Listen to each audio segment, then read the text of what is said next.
Hai, hari ini saya nak terangkan tentang rawatan perigian untuk kanak-kanak. Jangan ingat kanak-kanak tak perlukan rawatan ya. Sebelum tu, mesti anda berfikirkan banyak soalan tentang rawatan dan masalah gigi pada kanak-kanak. Mana satu ya?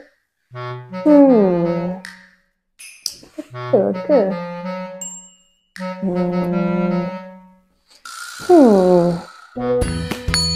Biasa jawab semua.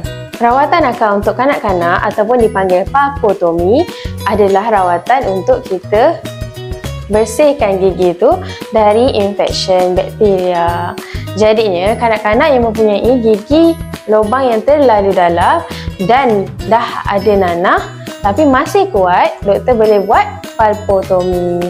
Jangan risau, gigi tu akan stay dekat situ sampai gigi tu digantikan dengan gigi kekal.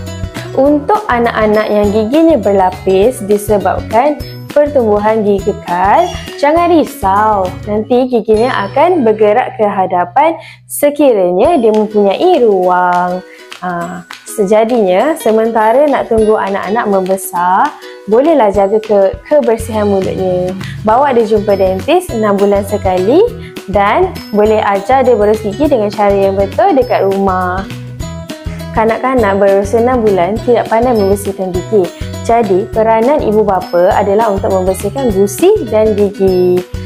Sebabnya, kanak-kanak ni juga terdedah kepada penyakit oral candidiasis ataupun jangkitan kulat.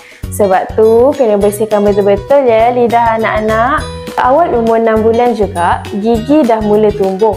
Sebab tu, kita galakkan untuk bawa baby seawal umur 6 bulan untuk check up. Doktor akan ajar cara bersihkan dan doktor akan check kalau ada apa-apa yang abnormal. Gigi kanak-kanak ataupun gigi susu sama penting peranannya seperti gigi kekal. Jadi, jagalah gigi anak-anak anda supaya dapat membesar dengan sihat dan cergas. Sekarang dah tahu banyak kan rawatan untuk kanak-kanak. Jadi jangan risau dan bawa anak anda berjumpa dengan doktor untuk tahu masalah dan rawatan yang sesuai.